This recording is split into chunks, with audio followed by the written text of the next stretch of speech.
Annual dinner B1 Network Sdn Bhd guys. Hi, 1, 2, 3. Halo, what's up guys? Assalamualaikum warahmatullahi wabarakatuh. Alright, hari ini kita on the way. Hari Jumaat pada jam berapa? 6 lebih. 6.13 minit. Bertolak daripada Kelantan to Peruntuk. Sebelum sampai ke Putrajaya kita pergi ke Peruntuk dulu.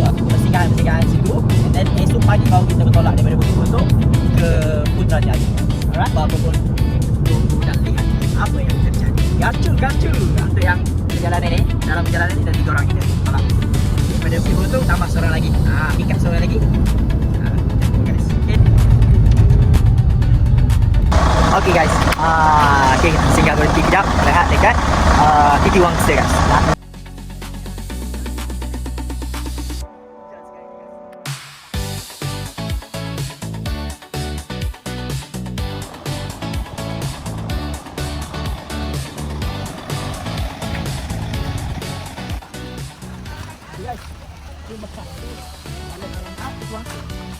Basah bos.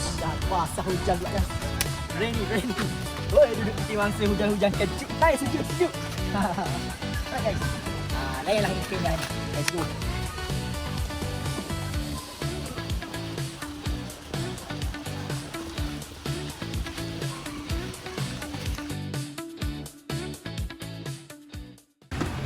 Okay guys, sekarang ini pukul 8.10 minit. Lebih kurang kita dah pergi bukit tadi lebih kurang dalam 2 jam guys. Sekarang ini kita berhenti sebelum sampai dekat Bukit Rondo, kita berhenti dekat kedai mamak. Dekat grill. Aku dah lama nak makan mamak ni. Dah rindu sangat dengan mamak dekat kita.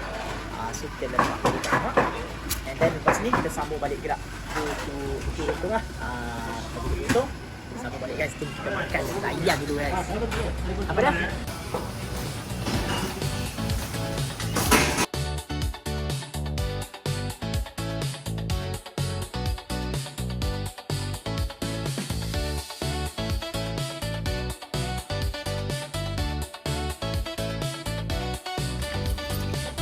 Okay guys, dah sampai.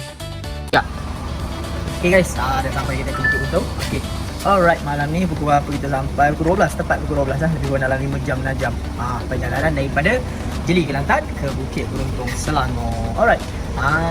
Okay, untuk hari ni, malam ni masuk rumah, kita tidur dulu, check in kat sini, and then esok baru kita pergi ke Putrajaya guys. Alright. And let's go.